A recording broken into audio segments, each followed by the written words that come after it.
He told her he doesn't love her, but a secret note found on her bed whispers a different story. The Duke really adores you, he is just scared. Who is the enigmatic sender of this letter? And what compelled them to reveal the Duke's deepest fears? This isn't just romance. It's a high-stakes game of hidden desires and shocking confessions. You won't believe what happens next. The candlelight flickered like nervous hearts, stretching tall shadows across the Duke's chamber. Lady Eleanor Whitmore stood at the edge of the carpet, her satin skirts pooling around her ankles, the weight of a new title pressing down harder than the jeweled combs pinning her hair. Duchess of Ashbourne. It should have sounded like triumph.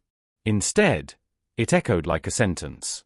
Her husband, Duke Tristan Ashbourne, stood with his back to her, his broad frame rigid as a soldier's, shoulders set beneath his tailored black coat. The room smelled faintly of musk and bergamot, a scent that clung to him even at a distance. Eleanor's heart beat unsteadily, straining against her ribs as she waited for him to turn, to smile, to offer something other than this cruel silence. At last, he spoke. "You must understand," he said, voice deep and measured, as though rehearsed in front of the mirror. "This union was forged out of necessity. Do not expect love from me. I have none to give." The words sliced through her like a blade hidden beneath velvet.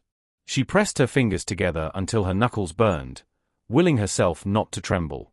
"I see," she whispered, though her throat ached with the effort. No, she didn't see. She couldn't.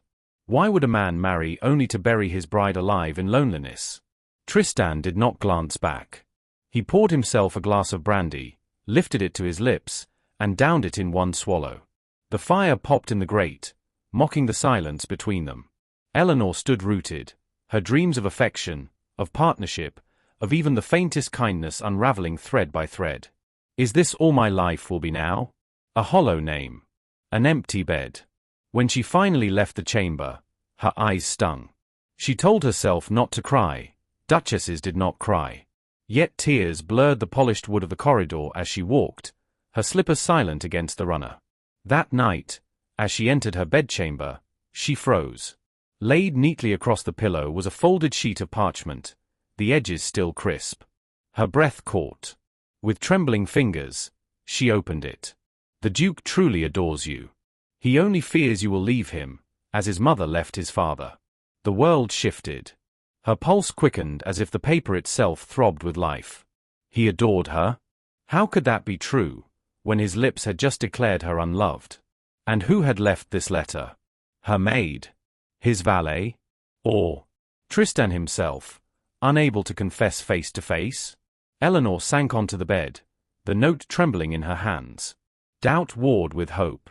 One was poison, the other lifeblood. Which was the truth? And more importantly, what would she do now? The next morning, sunlight spilled cold and merciless through the tall windows of Ashbourne Manor's breakfast room. Eleanor sat alone at the long table, the porcelain cup before her untouched, the tea inside cooling into bitterness. Her stomach twisted too tightly to eat. The Duke's chair at the head of the table remained empty, as it had since dawn. Servants flitted at the edges of the room, silent as ghosts, their eyes lowered.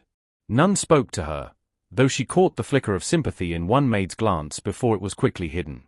Last night's letter burned inside her bodice pocket like a forbidden secret. She tucked it close, needing to feel its presence, needing to know it hadn't been a dream born of desperation. The door creaked open. Tristan strode in, his expression a mask of aristocratic indifference. He wore a deep navy coat, gold buttons gleaming, his cravat tied with infuriating precision. His gaze barely brushed hers as he seated himself across the vast distance of tablecloth. "Your Grace," Eleanor said, the word stiff in her mouth. He nodded once. "I trust you slept well." The lie hovered on her tongue. "Yes, wonderfully," in the hollow of rejection. Instead, she said softly, "Well enough." Silence fell again. Only the scrape of silverware as he cut into his eggs filled the room. Eleanor's eyes darted to his hands, strong, steady, the hands of a man capable of tenderness if only he would allow himself. Her chest tightened with the memory of the letter's words. "He truly adores you." If he did, then why this charade? The moment she met his eyes, however briefly, she saw it, a flicker of something softer, almost fearful, before the wall slammed back into place. He cleared his throat. There are expectations, of course. Appearances must be maintained. You will be treated with courtesy. Nothing more, nothing less. Her heart sank. Courtesy? Was that all he thought she deserved? The paper rustled in her pocket, a reminder that courtesy was a mask, and that behind it, there might be more. By the time breakfast ended, Eleanor's resolve had shifted. She would not wither beneath his coldness. She would uncover the truth of his heart, even if it meant tearing down the fortress stone by stone. 3 nights later, the Duke escorted her to their first ball as husband and wife. Ashbourne House gleamed with chandeliers, polished marble, and a sea of silks and jewels. The air smelled of perfume, wine, and secrets. Eleanor walked at Tristan's side, her hand resting lightly in the crook of his arm, her gown of pale lavender shimmering with each step. To the watching world, they were the perfect couple, the aloof Duke and his graceful bride. But whispers slithered through the crowd. Have you heard? He despises her. An alliance of convenience, nothing more.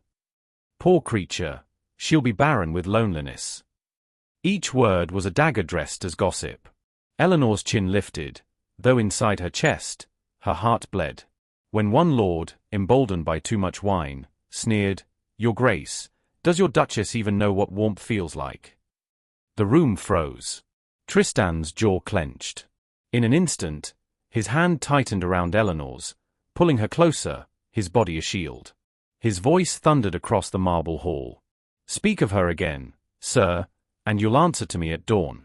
She is my Duchess. Show her the respect she commands." Gasps rippled. The drunken lord paled and bowed, stammering apologies. Eleanor's breath caught. For a moment, she saw not coldness but fire. Fierce, protective fire. Later, in the quiet of her chamber, a new letter lay waiting on her pillow. He watches you when you do not see. He fears what loving you would cost him. Her fingers trembled as she traced the words. Her chest ached with questions. Was this proof? Was the Duke's heart hers, buried beneath scars and fear? Or was she being cruelly deceived by some unseen hand? One truth was clear. She could no longer remain a silent prisoner in this marriage. She would discover who wrote these letters, and whether the Duke's love was real. Because if it was, she could not bear to let it die unseen. The rain had started some time before dawn, a steady percussion against the high windows of Ashbourne Manor. By the time Eleanor rose from her bed, the skies were still bruised grey, the kind that pressed low over the city and smothered every flicker of light. It mirrored her mood perfectly. She clutched her shawl tighter around her shoulders, her fingers brushing the secret note hidden in its fold. He fears what loving you would cost him. The words had haunted her all night, circling her mind until the candles guttered and died. Why should love be a cost at all? Why did he see her not as a balm but as a weapon poised to wound? She could not keep pacing the edges of his silence. She needed to understand. Downstairs, in the study where the scent of leather and tobacco lingered, she found him. Tristan sat at the desk, quill in hand, his jaw set in grim concentration as he signed document after document. The fire glowed low, illuminating the strong line of his profile, the shadows beneath his eyes. She hesitated at the threshold, her heart leaping in a painful rhythm. "Your Grace." He didn't look up. "Yes. I wish to thank you, at the ball, for what you said in my defense." His hand stilled. For a moment, silence stretched taut between them, a string ready to snap. Then he dipped his quill again, his voice steady, almost dismissive. "A duke protects what is his. That is all." Eleanor's chest squeezed. "And am I merely property to be shielded, then forgotten?" This time his gaze lifted, sharp and unreadable. "You are Duchess of Ashbourne. That is no small honor. Honor, courtesy, duty." He spoke of titles, never of hearts. Yet his eyes betrayed him. Those storm-grey depths flickered, betraying something raw before retreating behind the fortress walls. She took a step closer, her voice soft but insistent. "Do you truly despise me, Tristan?" His jaw clenched, a muscle ticking. "Despise you? No. But love," he broke off, turning his face away. Love destroys. I will not give it the chance again. Her lips parted, but no words came. Instead, the crackle of the fire filled the room, and the steady drum of rain beyond the glass. When she finally retreated, her heart felt like shattered porcelain. The letter had been right. He feared love. But what had forged that fear so deeply, he would rather wound her than risk himself.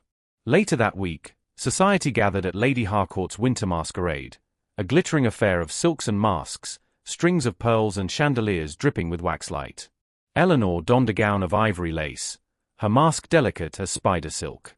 Tristan, beside her, wore midnight black, his mask carved like a hawk's gaze, every inch the untouchable Duke. Whispers followed them as always. Cold as marble, that one. She looks at him as if he were a god, and he pretends she doesn't exist. What a pity. Eleanor's chest burned, but she forced her chin higher. If she wilted, the vultures would feast. A young lord approached her during the quadrille, his smile too smooth, his bow too low. Your Grace, might I claim a dance? Surely your husband would not begrudge me a turn. Her pulse skipped. Across the room, Tristan's eyes locked on the exchange, narrowing like a blade being drawn. I would be honored, Eleanor said, though her voice trembled. She placed her hand in the lord's, the music swelling as they took to the floor. Every step felt like defiance. Every glance toward Tristan was a silent plea. See me. Claim me. Prove the letters true. Halfway through the dance, the young lord leaned closer, his breath hot against her ear. He does not deserve you. All of London sees it.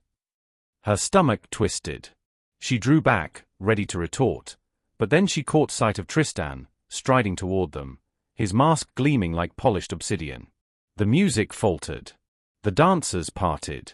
And in the middle of the floor, Tristan seized her hand, his voice a low growl that silenced the hall. This dance is mine. Gasps erupted. The young lord stammered, retreating as Tristan pulled Eleanor against him. The orchestra resumed hesitantly, strings quivering under the weight of scandal. Tristan's grip was iron, his movements fierce, commanding. Eleanor's breath came fast, her body trembling as he guided her across the floor with precision that felt less like dance and more like possession. You will not dance with another, he murmured, so close she felt the warmth of his breath through the mask. Her lips parted. Because you own me, or because you cannot bear to see me with someone else. His steps faltered, just for a heartbeat, before resuming. His gaze burned into hers, though his words remained locked. The dance ended in silence, the crowd buzzing with whispers. Tristan released her hand abruptly, retreating into the throng without another glance. Eleanor stood trembling, her heart a storm. Later, when she returned to her chamber, a third letter lay upon her pillow. He cannot let you go. His fear chains him, but his heart betrays him every time you are near another. Do not give up on him. Her knees weakened. She clutched the letter to her chest, tears threatening. Whoever penned these words knew him well, perhaps better than she did. But how many more nights could she endure, torn between his icy walls and these fleeting glimpses of fire? The next morning, Eleanor sought answers. She found herself wandering the manor's gallery, portraits of grim ancestors watching her every step. The hush of the corridors pressed heavy, broken only by the sound of her slippered feet. There, in a forgotten alcove, she encountered Tristan's valet, Mr. Alden, adjusting a vase of wilting roses. His hands trembled slightly, though his expression was calm. Mr. Alden, she said softly, you have served the Duke a long time, have you not? He bowed. Since he was a boy, Your Grace. Her throat tightened. She wanted to ask, wanted to demand if he was the one slipping letters onto her bed. But his gaze, steady and kind, warned her that a direct question might yield only silence. Instead, she whispered, do you believe a man can love and still be too afraid to admit it? Alden's eyes softened. Fear is the cruelest prison, my lady. It bars the heart from both hurt and happiness. She swallowed.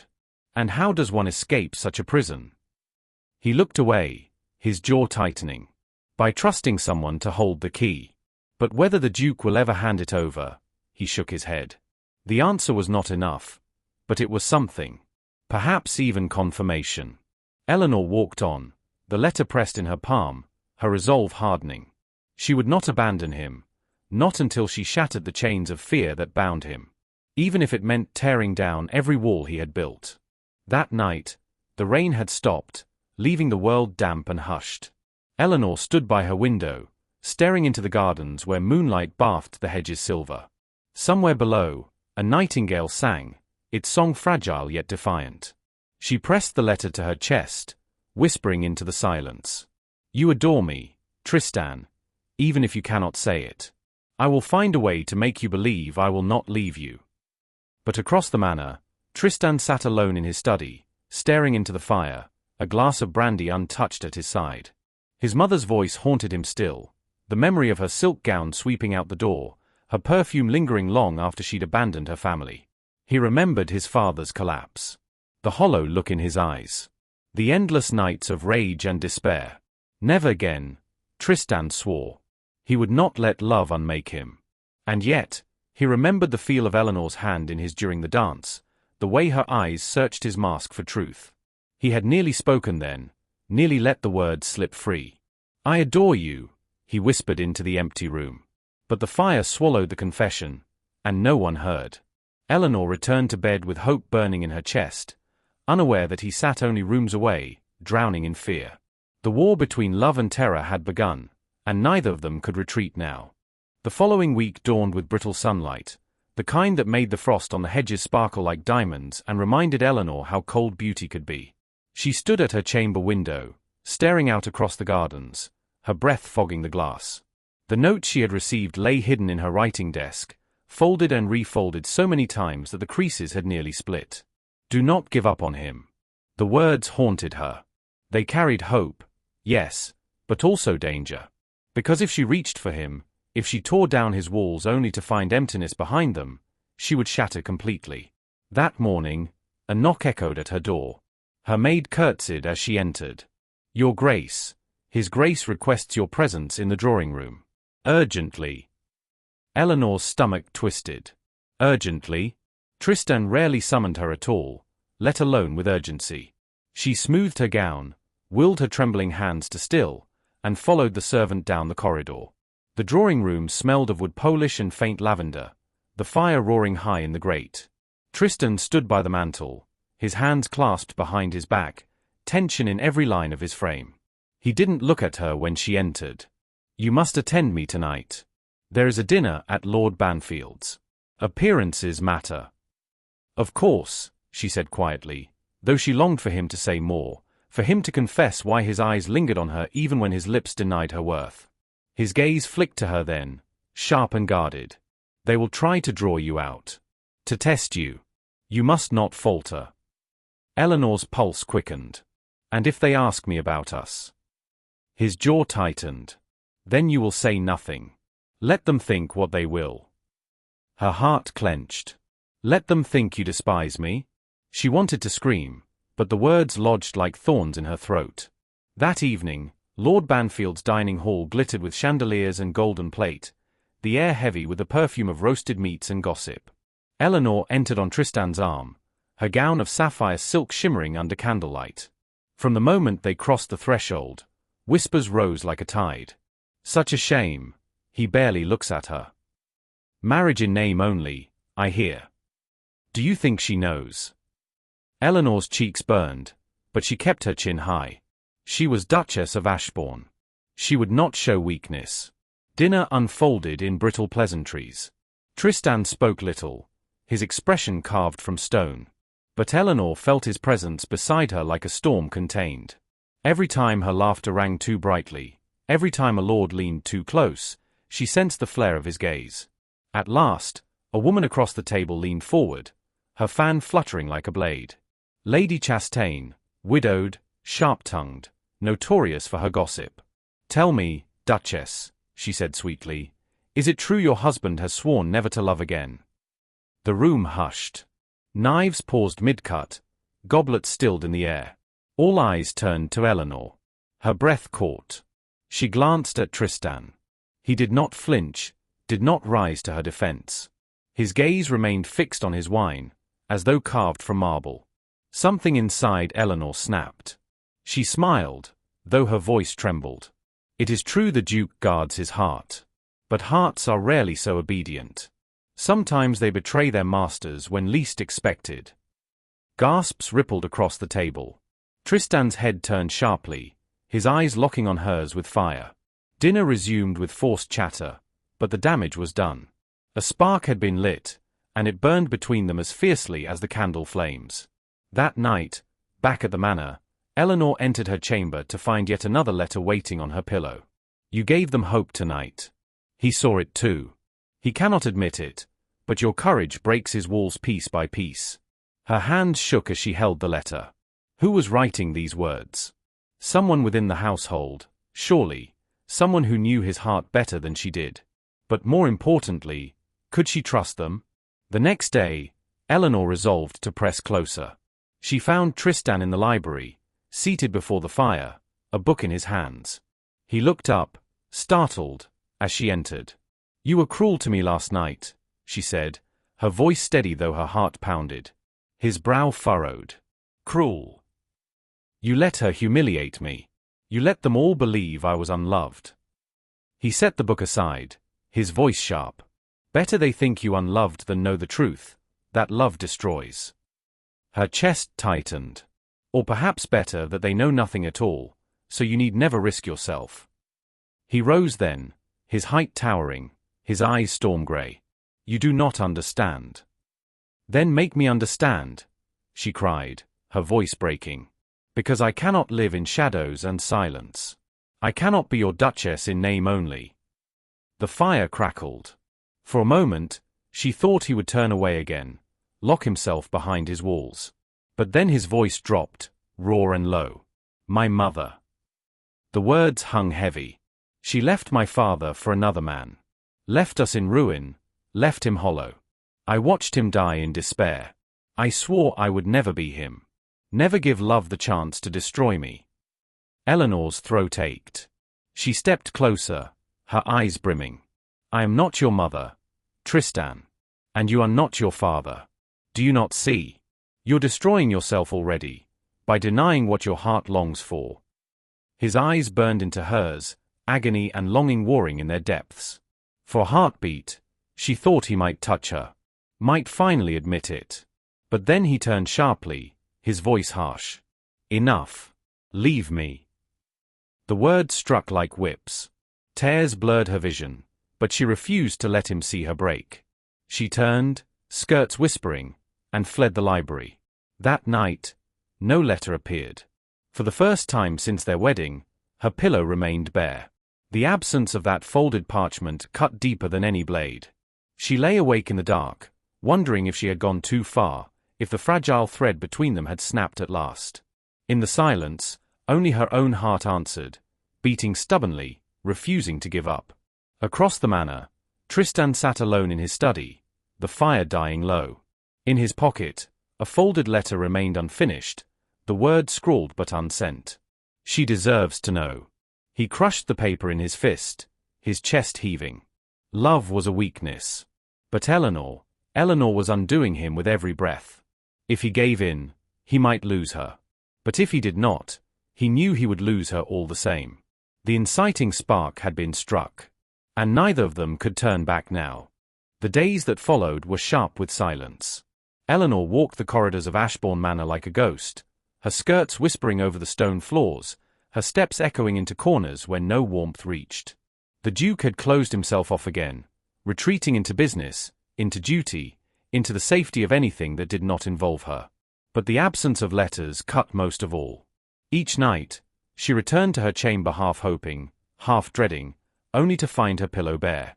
No folded parchment, no secret words of reassurance.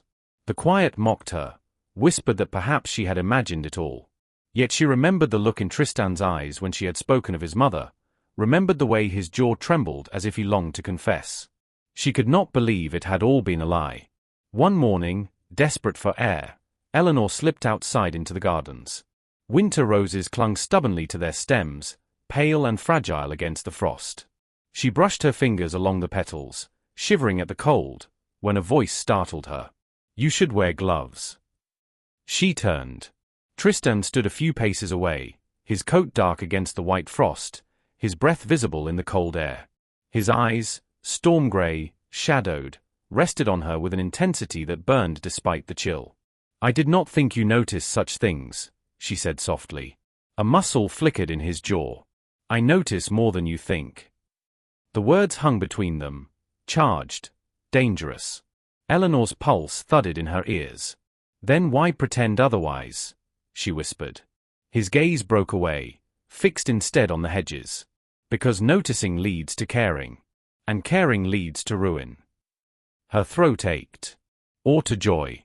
Or to healing. You speak as though all endings must be tragic." His silence was answer enough. He turned to leave, but before he did, his gloved hand brushed hers, just the barest graze, a whisper of contact, but it lit a fire under her skin. Then he was gone, leaving her breathless among the frostbitten roses. That evening, the household prepared for another gathering, this time at Lady Fenwick's. Eleanor dressed in pale gold, her maid pinning sapphires into her hair. When Tristan arrived at her chamber to escort her, he paused, eyes raking over her with a flash of unguarded hunger before his mask returned. "You look presentable," he said curtly. Her lips curved in a bitter smile. "A duchess must be more than presentable, surely." He offered his arm. She took it, her fingers trembling against his sleeve. The carriage ride was taut with silence, the clatter of wheels on cobblestones filling the void. Eleanor stared out the window, her reflection ghost-like in the glass. Tristan sat opposite, his hands clasped, his gaze unreadable. At Lady Fenwick's, whispers greeted them as always. The loveless duke and his poor bride. A union of ice. "Do you think she knows?" Eleanor forced herself to smile, though inside, anger coiled tight. She wanted to scream, to stand on the marble steps and shout that he adored her, that he burned with feelings he was too much a coward to confess. But then, during a dance, it happened again. A gentleman, a viscount's son, young and bold, asked her hand. She accepted, out of pride, out of desperation to be seen. They moved across the floor, her gown swaying, her laughter too bright. When she glanced toward Tristan, his face was thunder, his hand gripping the stem of his glass so hard it might shatter. Moments later, he cut through the crowd, seizing her hand without apology. "Enough," he growled, pulling her away from the bewildered suitor. Gasps followed them as he led her into a shadowed alcove. Candlelight flickered over his face, stark with fury. "You will not parade yourself before others," he hissed. Her breath caught. "And why not? Because it wounds your pride? Or because it reveals the truth, that you cannot bear to see me with another?" His eyes blazed, storm and fire at war. His voice dropped, ragged. "Because it reminds me how easily I could lose you." Her heart stopped. The silence pulsed, heavy with everything he had not said. Slowly, trembling, she reached up and touched his cheek. His skin was warm beneath her fingers, his breath unsteady. For a moment, the world vanished, only them, only the fragile thread of desire and fear binding them. Then he caught her wrist, his voice breaking. Do not tempt me, Eleanor. I cannot." "Cannot what?" she whispered. His jaw clenched. He released her abruptly, stepping back as though burned. "We must return." And just like that, the walls slammed down again. That night, Eleanor collapsed onto her bed, her body trembling with equal parts rage and longing. He had confessed more in that alcove than in all their marriage combined. "It reminds me how easily I could lose you." So he did feel. He did fear. And yet, he still chained himself with silence. She buried her face in the pillow, tears wetting the silk. "How long must I fight for you, Tristan?" she whispered. When she lifted her head, her breath caught. On the nightstand, a letter awaited. "Do not despair. He is close to breaking. Every glance, every word betrays him. Do not give up. He adores you more than he dares admit." Her hands shook as she clutched the letter. Whoever wrote these, they knew his heart. They were her only ally in this battle of shadows. But who? And why? Days later, Eleanor entered the library, searching for solitude. She sank into a chair, the scent of leather and dust soothing her frayed nerves. She had not noticed Tristan was there until he spoke. "You avoid me," he said quietly, a rare softness in his tone. Her head lifted sharply. "And you avoid me at every turn. We are equal, then." He closed the book in his hands, his eyes on her. "Do you truly believe I despise you?" Her throat tightened. "You've given me every reason to think so." His hands curled into fists on his knees. "Then perhaps I am a fool." Her breath caught. "Then say it. Say what your eyes reveal, what your silence hides." The fire crackled. His gaze burned into hers. He opened his mouth, then stopped, his jaw working, his eyes tortured. At last, he shook his head. "I cannot." The word struck like a lash. Eleanor rose, her skirts whispering. "Then you will lose me, Tristan. Not because I will leave, but because you will drive me into emptiness." She left him there, alone with the fire, his face carved in agony. That night, Tristan paced his chamber, his mind ablaze. He had nearly spoken. Nearly shattered the vow he had kept since childhood. But the memory of his father's hollow eyes, his mother's perfumed betrayal, rose like specters. Love destroyed. It always destroyed. And yet, Eleanor's tears haunted him more than any ghost. He crushed a letter in his hand, one he had written but dared not give. "I adore you. You are the only thing that keeps me alive." He stared at the flames, the paper trembling. Then, with a strangled sound, he tossed it into the fire. The flames devoured it whole. But the truth remained, gnawing at his soul. He loved her, and every day he denied it, he lost another piece of himself. And Eleanor, alone in her bedchamber, lay sleepless, clutching the secret letters to her heart, praying that one day the words would come from his lips, not ink and shadows. The storm broke over London without warning. Rain hammered against the manor windows, lightning clawing across the night sky. Eleanor sat by the hearth in her chamber, her embroidery discarded on the table, her mind restless. The fire's glow painted the walls gold, but inside her chest, only shadows stirred. 4 days, Tristan had drifted further from her, present in duty, absent in soul. Yet the letters had not stopped.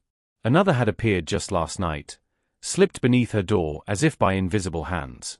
His silence is not hatred. It is fear. He has chained himself to the memory of loss. But you are not the one who left. You are the one who stays. The words had steadied her when despair threatened. But they also raised more questions. Who wrote them? And how could they know such truths unless they were close, very close, to the Duke himself? Tonight, she decided she would no longer wait for him to come to her. She would go to him. She found him in his study, the storm raging outside while another storm raged within him. He stood before the fire, one hand braced on the mantel, the other curled around a glass of untouched brandy. His profile was etched in firelight, sharp and unyielding, yet his shoulders sagged as though under unbearable weight. "Tristan," she said softly. His head turned. For a heartbeat, his eyes softened, then hardened again, shutters slamming down. "It is late, Eleanor. I cannot sleep when you are awake and suffering." She stepped closer, the hem of her gown whispering against the rug. "Why do you punish yourself? Why punish me?" He set the glass down with a sharp clink. "Because love is poison. My father drowned in it. I will not follow him into that grave." Her heart squeezed. "Then let me show you love is not poison. Let me prove it can be salvation." He shook his head, his jaw tight. "You don't understand." "Then make me understand," she cried, her voice breaking. "Because I cannot live in this limbo, Tristan. I cannot be your wife in name only. You say nothing, you hide behind silence, and still, you look at me as if I am the only thing you cannot bear to lose. Tell me why." The storm outside cracked with thunder. And at last, Tristan broke. "My mother," he said, his voice low, raw. "She left us. Left him. She was the jewel of society, admired, envied, and she despised us. One morning she was gone, a note on the table, her perfume still lingering in the air. My father, he never recovered. He drank, he raged. He wept until he was nothing but a husk.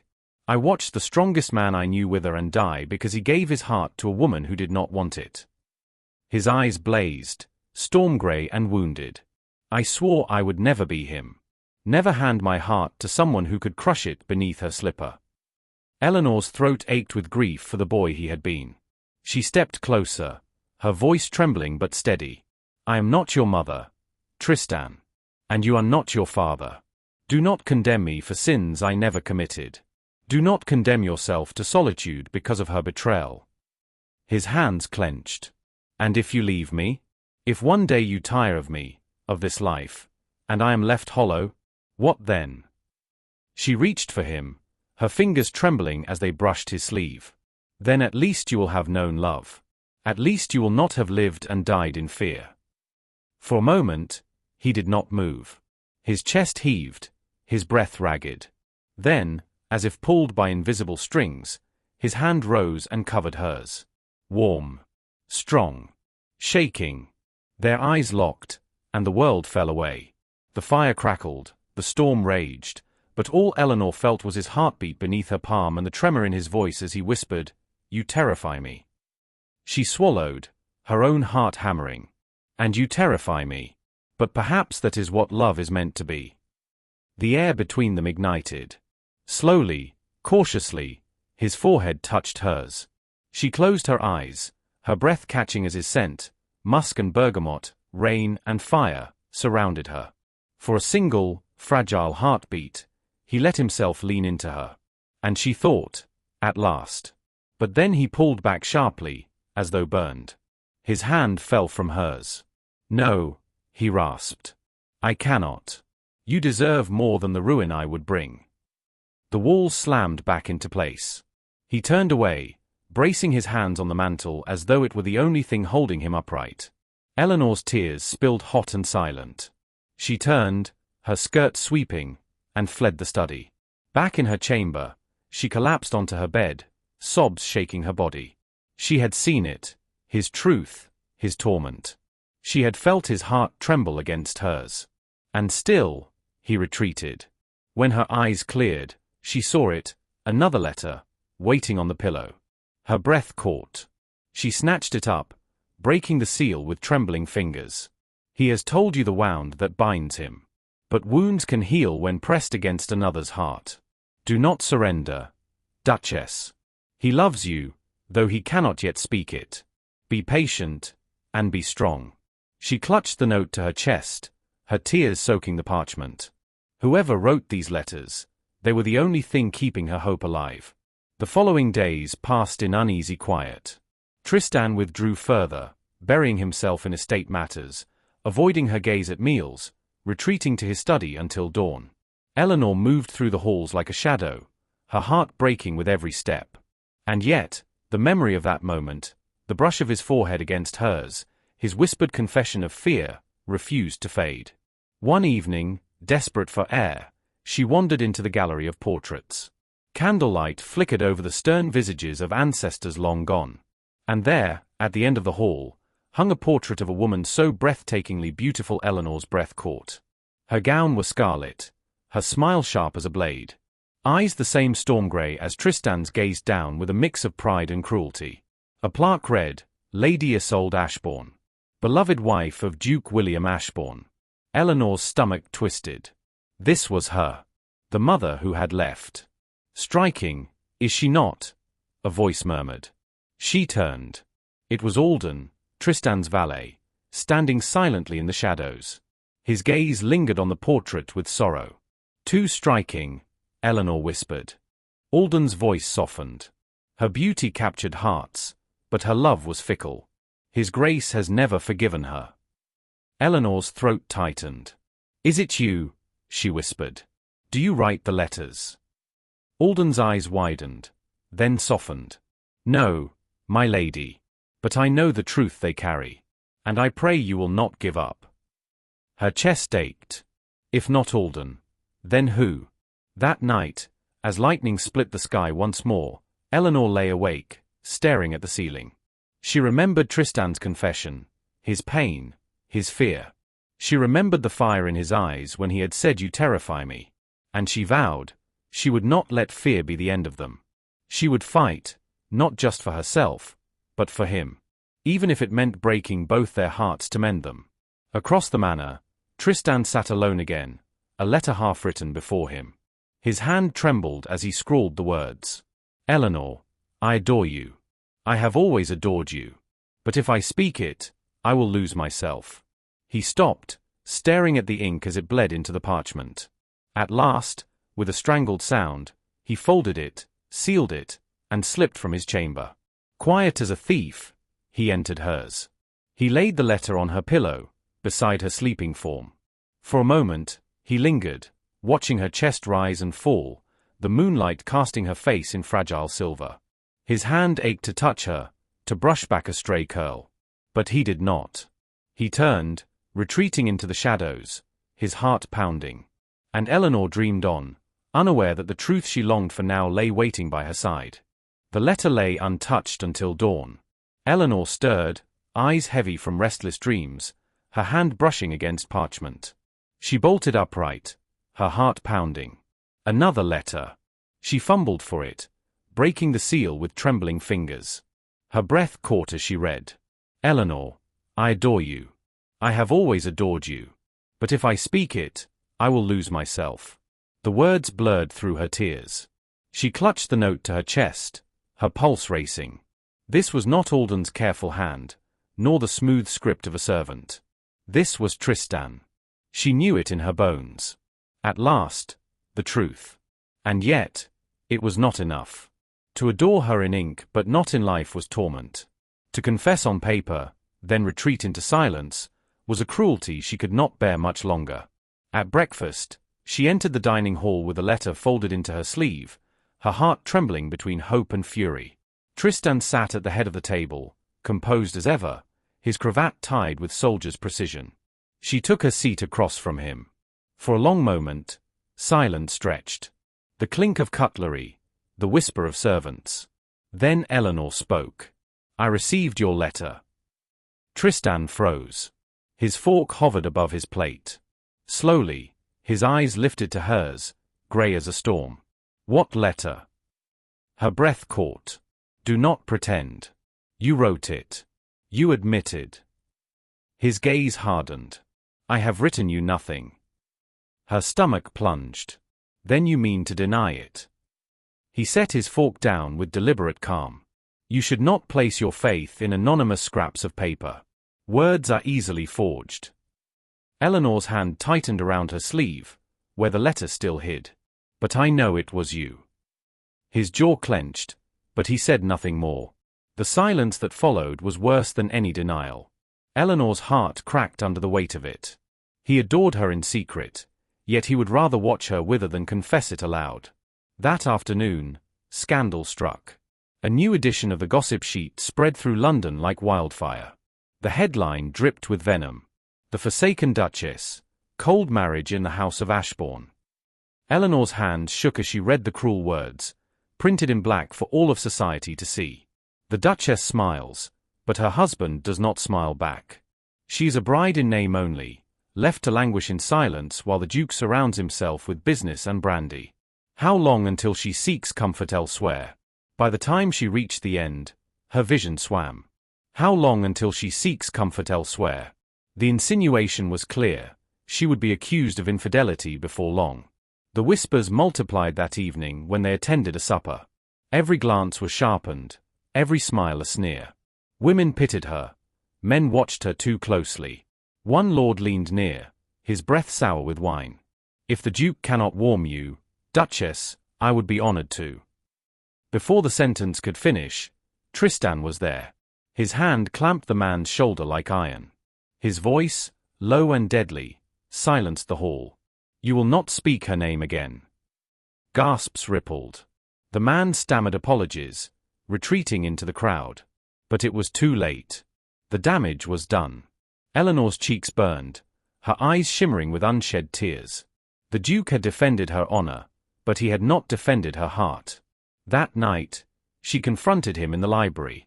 Why do you let them humiliate me? She demanded, her voice breaking. Why do you let them think I am unloved, unwanted? Tristan's face was carved from stone. Better they think you unloved than know the truth, that you are everything, and I am too broken to hold you. Her tears spilled. You think that protects me? It destroys me. Every cruel whisper, every pitying glance, each one carves another piece from my soul. He turned away, bracing his hand on the mantel as if the fire might hold him steady. I cannot give you what you want, Eleanor. I cannot. Her voice shook with fury. Then you will lose me. Not because I will leave, but because there will be nothing left of me for you to love. The silence that followed was unbearable. She turned, fleeing the room before he could see her shatter. Days passed in agony. The gossip sheets grew crueler. The Duchess desperate. Ashbourne's loveless bride.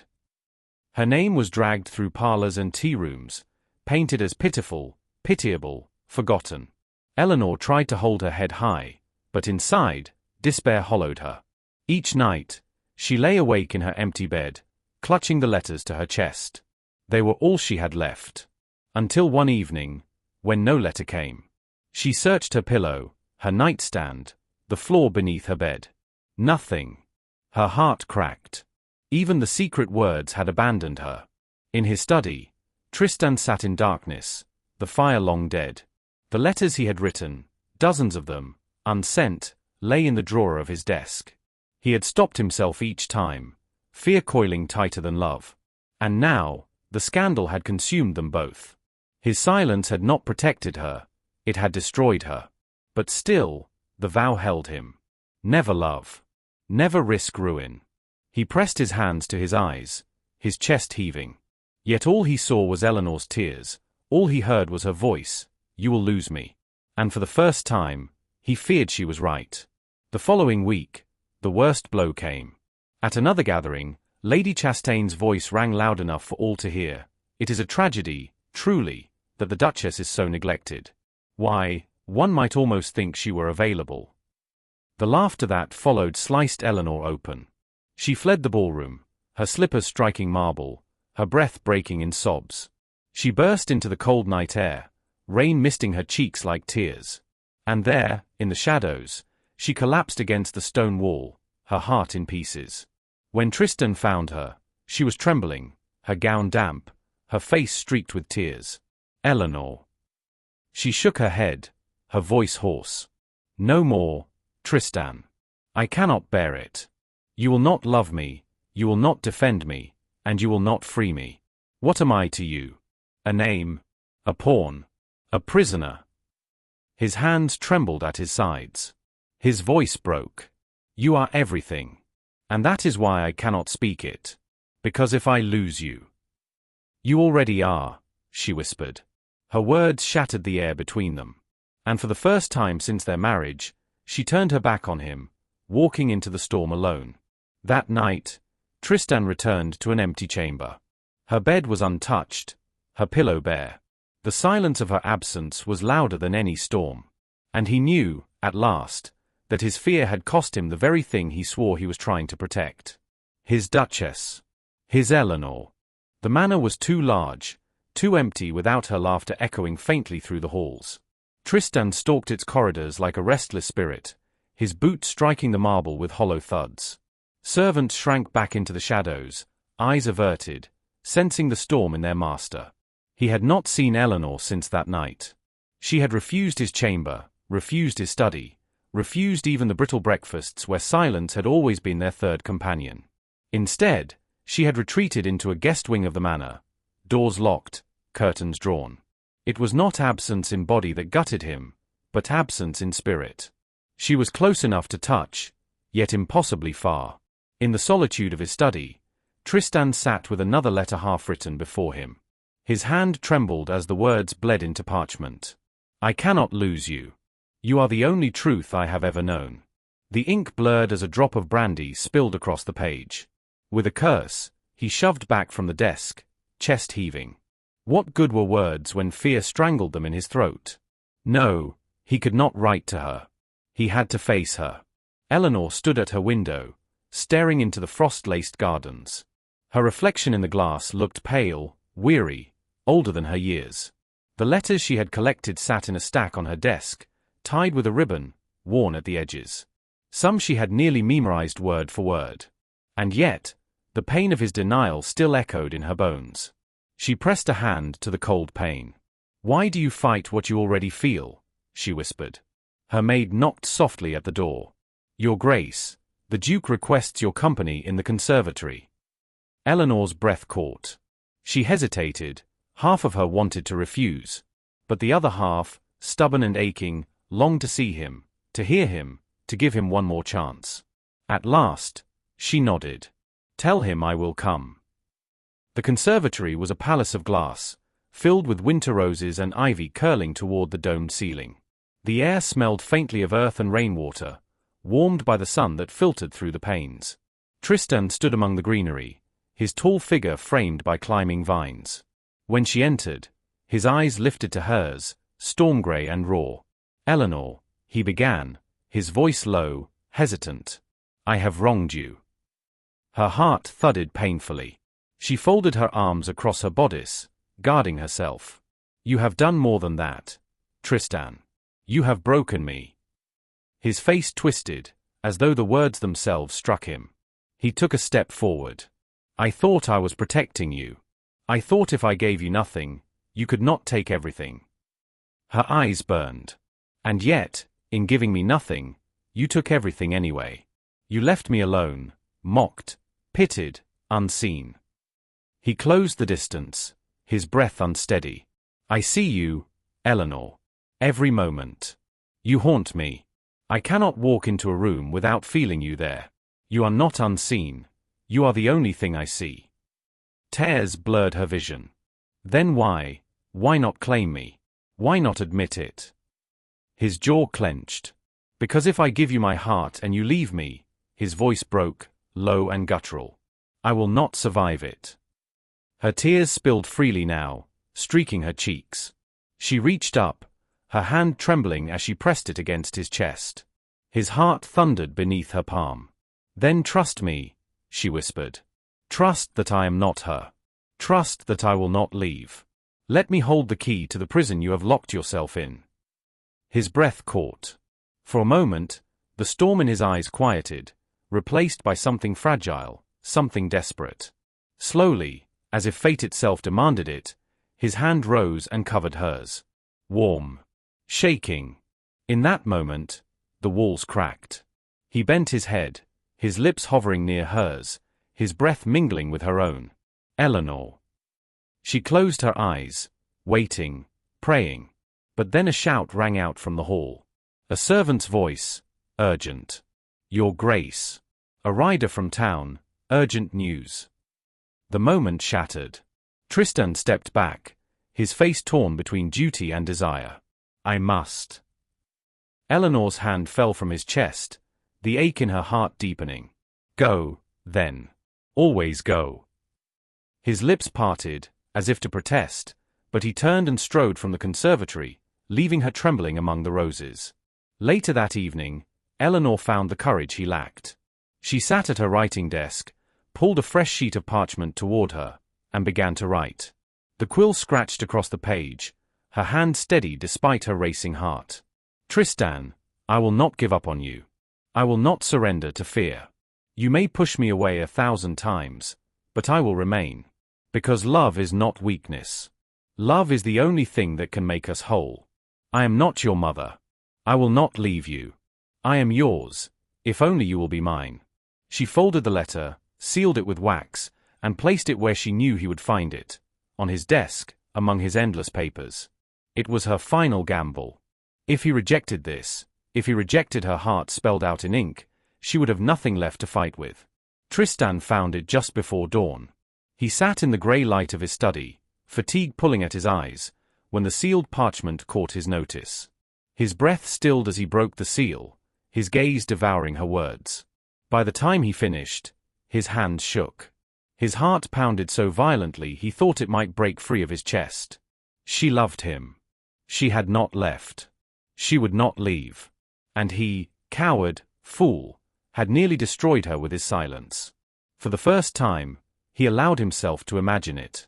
A life not chained to fear, but bound by her love. A life where he let go of his mother's ghost and chose the woman before him. It terrified him. But it also ignited a hope he had thought long dead. With trembling hands, he pulled parchment toward him. And for the first time, he began not a secret letter, not one meant to be hidden, but a reply meant to be delivered. Eleanor, sleepless, drifted through the corridors as the dawn lightened the windows. When she reached the study, she froze. The door was ajar. Inside, Tristan sat at the desk, his head bowed, the quill scratching furiously across parchment. Her breath caught. She stepped inside quietly, her heart in her throat. He looked up, startled. Their eyes met, hers full of hope, his full of fear and something dangerously close to surrender. He stood, the letter still in his hand. For a long moment, he seemed torn between giving it to her and tearing it apart. Then, slowly, he extended it. Her fingers brushed his as she took it, the contact electric, fragile. She opened the letter, her eyes scanning the first lines. Eleanor, I do not know how to be a man who loves. But I know I am no longer a man without you. Her breath hitched. Tears blurred her vision. She looked up, her lips trembling. And for the first time, she saw it, his walls cracking, his soul laid bare in the storm-grey depths of his eyes. The turning point had come. Neither of them would be the same again. The news spread faster than wildfire. Another scandal sheet, crueler than the rest, had arrived in every drawing room by morning. The Duchess forsaken, Ashbourne marriage crumbles. The words were venomous. They claimed Eleanor had been seen fleeing a ballroom in tears, that her husband had abandoned her to whispers, that soon she would be replaced by a mistress bold enough to hold the Duke's heart. Eleanor sat in her chamber, the paper trembling in her hands. She could bear no more. Shame clung to her skin like smoke, suffocating. Every glance from a servant felt like pity. Every word in the sheet carved another wound. Her only solace lay in the letter Tristan had finally given her. She had read it a dozen times since dawn, clutching it as though the ink itself were lifeblood. I am no longer a man without you. It was not yet love declared aloud, but it was truth, and it kept her standing when everything else threatened to topple. But society would not wait for him to gather courage. They would devour them both if he did not act. That evening, Ashbourne Manor blazed with light for the winter ball. Invitations had been sent weeks earlier, and to cancel now would have been an admission of defeat. Nobles poured into the great hall, their jewels glittering, their voices sharp with expectation. Eleanor descended the staircase on Tristan's arm, her gown of midnight blue shimmering like the night sky. She felt every eye upon them, felt the whispers coil like smoke. There she is, the loveless Duchess. Poor creature, how she must suffer. Do you think he will discard her tonight? Her cheeks burned, but she kept her chin high. If she must face ruin, she would do so with dignity. Beside her, Tristan's grip on her arm was iron.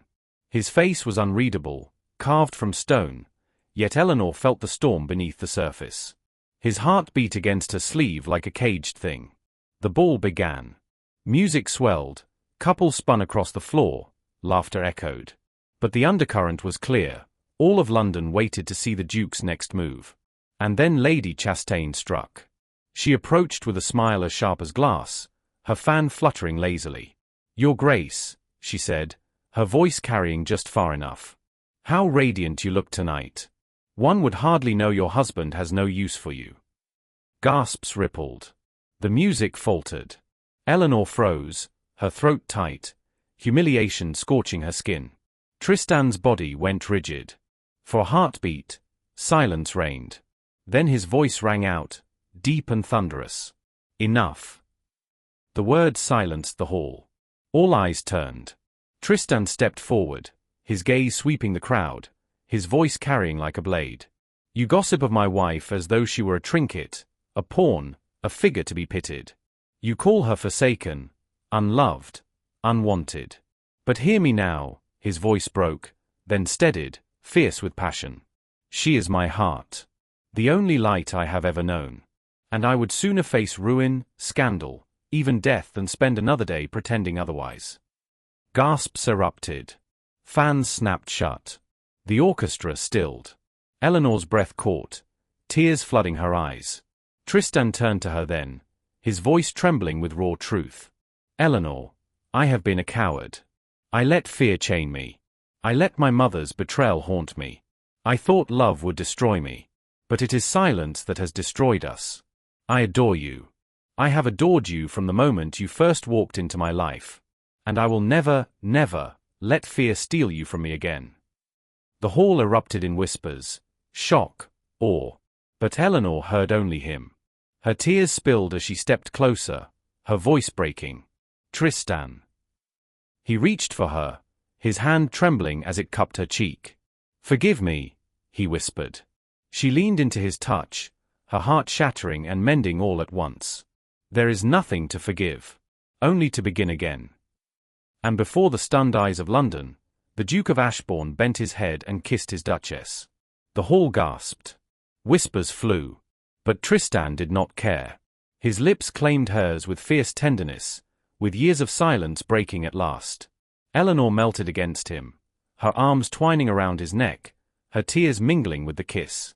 The world fell away, no gossip, no scandal, no fear. Only them. When they broke apart, the room erupted in applause, reluctant from some, awed from others. For once, Lady Chastain had no words. Tristan held Eleanor close, his voice steady, loud enough for all to hear. This is my Duchess. My wife. My love. And if anyone dares speak against her again, they will answer to me. The message was clear. Society could whisper all it wished, but the Duke's devotion was no longer hidden. Eleanor's tears sparkled as she smiled through them. At last, she was not invisible. At last, she was chosen. Later, when the guests had gone and the manor lay quiet, Tristan led Eleanor to the conservatory. Moonlight filtered through the glass, painting her in silver. He took her hands, pressing them to his chest. My father died of heartbreak, he whispered. I swore I would never be him. But tonight, I realized, better to die of heartbreak than never to have lived in love at all. But I will not die, Eleanor. Not while you stay. Not while you love me. Her tears fell freely, her voice trembling with devotion. I will never leave you. Not today, not tomorrow, not ever. You are mine, Tristan. As I am yours. And for the first time, the Duke believed it. They stood together under the moonlight, their hearts no longer shackled by fear, but bound by love declared at last. Quick question before we begin. Would you have stood by him, or walked away? Tell me below, which moment would have made you stay? Drop your answer in the comments. The morning after the ball, Ashbourne Manor felt different, not because the rooms had changed, but because the air itself had altered. There was a looseness to it, a small, daring warmth that had not been there before. Servants moved with soft smiles. The houseplants seemed greener. Even the portraits on the walls looked less severe, as if the family history itself had exhaled. Eleanor woke early. Sunlight filtered through the curtains like a promise. She lay for a long moment, listening to the quiet, feeling the ghost of Tristan's lips on her own and the memory of his voice echoing, fierce and true. I adore you. The words had been more than sound. They were a turning point. A vow spoken in the hall of 1,000 eyes.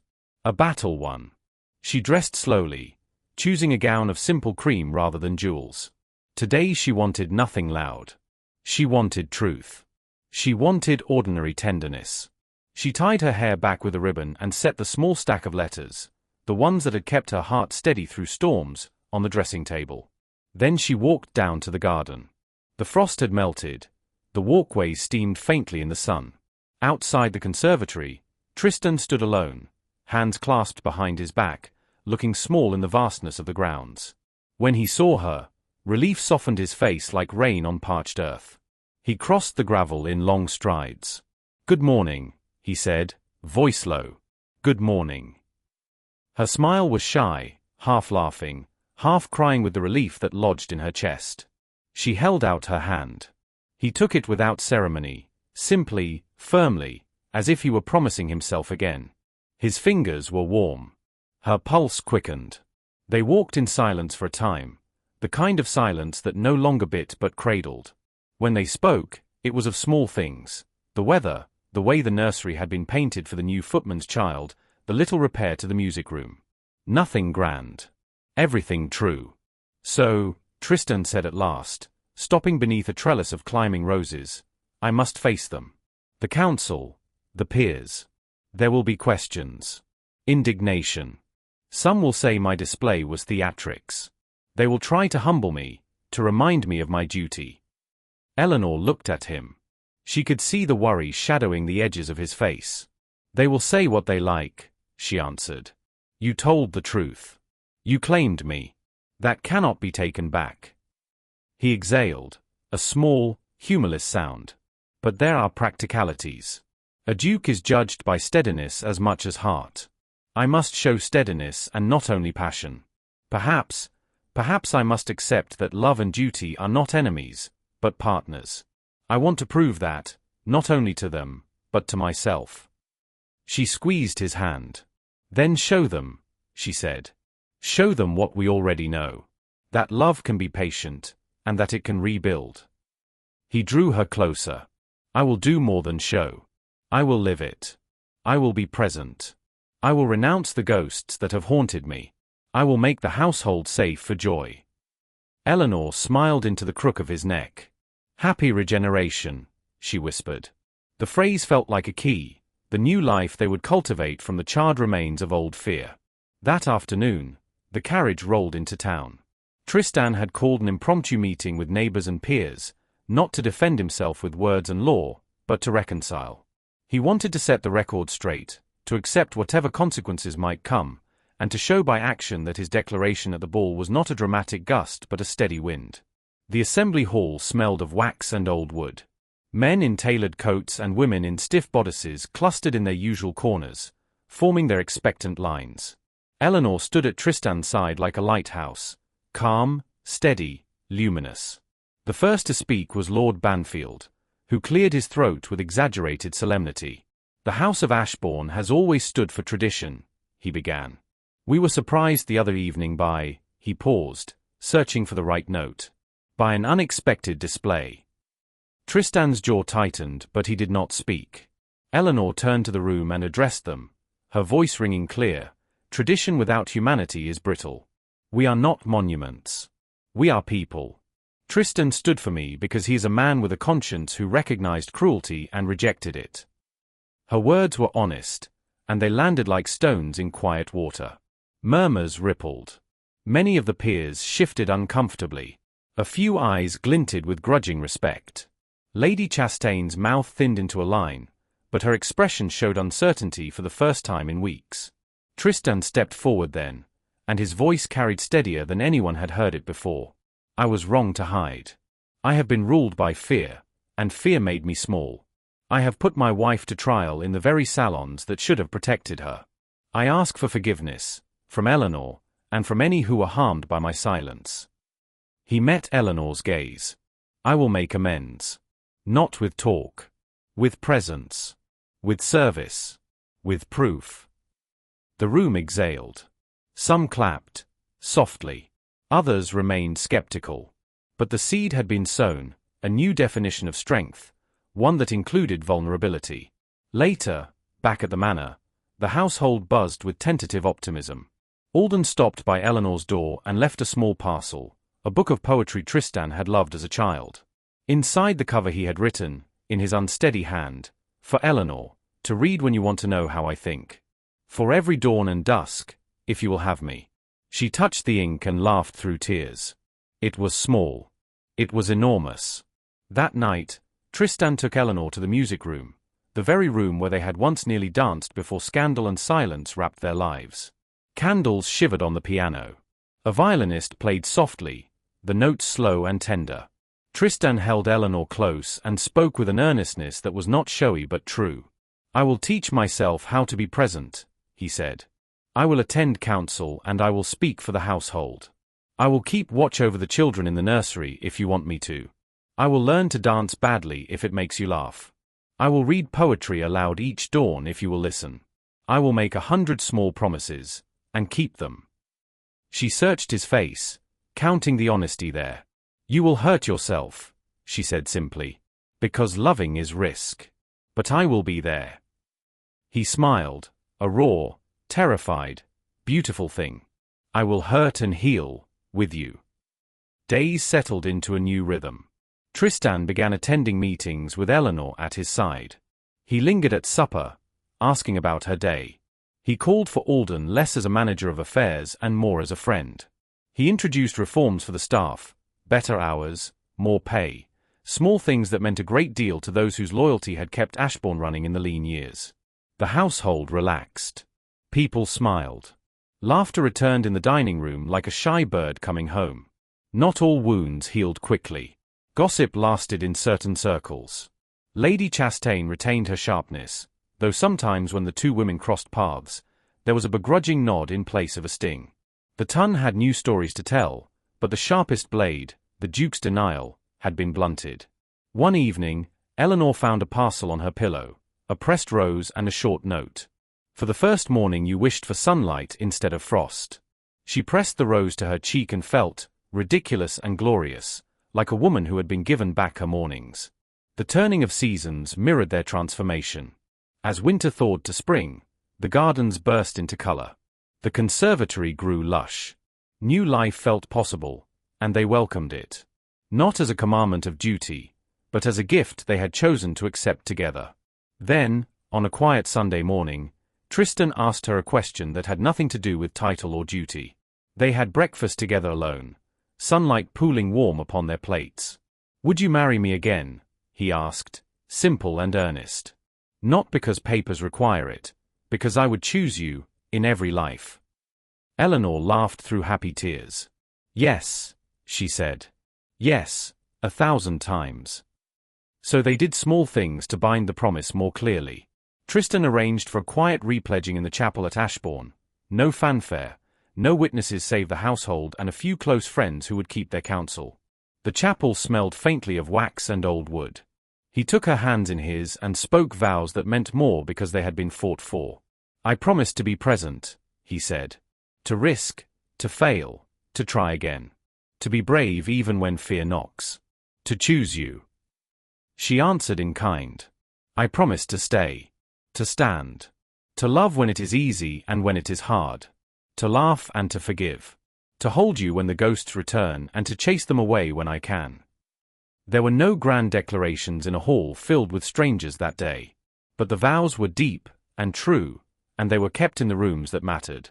Afterwards, they walked hand in hand through the village green. People bowed, some with curiosity, some with warmth. Alden's little boy ran ahead and tripped. Tristan scooped him up and laughed, the sound bright and startling. Eleanor felt a bubble of something like joy swell and break sweetly inside her. At night, they read to one another from Tristan's childhood poetry, finishing each other's lines and laughing at the awkward rhymes. They shared quiet breakfasts. They argued about paint colors and the proper way to prune roses. The ordinary details of married life, the mundane, tender chores, began to stitch them together in a way no dramatic declaration ever could. One evening, before the servants drew the curtains, Tristan took Eleanor's hand and led her up to the highest turret. The town lay below, lights like a scattering of tiny stars. He turned to her, face tender and open. "There will be winters again," he said. "There will be hurts and tests. But I am no longer running from fear. I will face it, for you, for us. I will not hide." Eleanor leaned into him. "Neither will I." He drew her close, and in the hush between them, he kissed her, a kiss that was not an answer to scandal, but an oath. It sealed not just romance, but partnership, forgiveness, and the promise of work, the kind of work two people must do every day to keep love alive. They descended hand in hand, their steps quieter, their laughter softer. In the library, Alden passed by and nodded, eyes wet, but smiling. Even Lady Chastain paused in the corridor and inclined her head with an odd softness. The house had changed. So had they. Slowly, gently, life at Ashbourne resumed its rhythm, a rhythm that now included song, word, and touch. They learned to find one another in the small hours when doubts crept in. They wrote letters to one another and left them in plain sight, not because words were safer than speech, but because they loved to discover each other anew.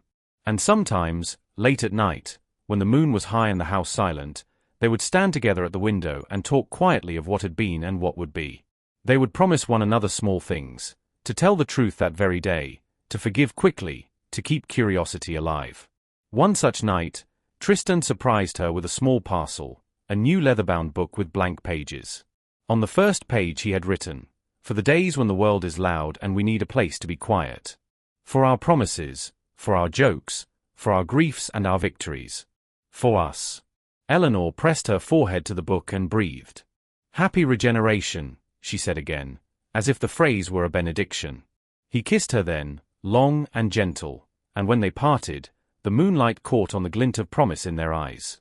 The future would not be without storms. Old ghosts might sometimes return, but they had learned, painfully and beautifully, how to face them, together. Do you believe a single act of courage can change a lifetime, or is love forged slowly, by many small acts? If you enjoyed Eleanor and Tristan's journey, hit like and subscribe, and tell me in the comments which promise you'd keep if you were in their shoes.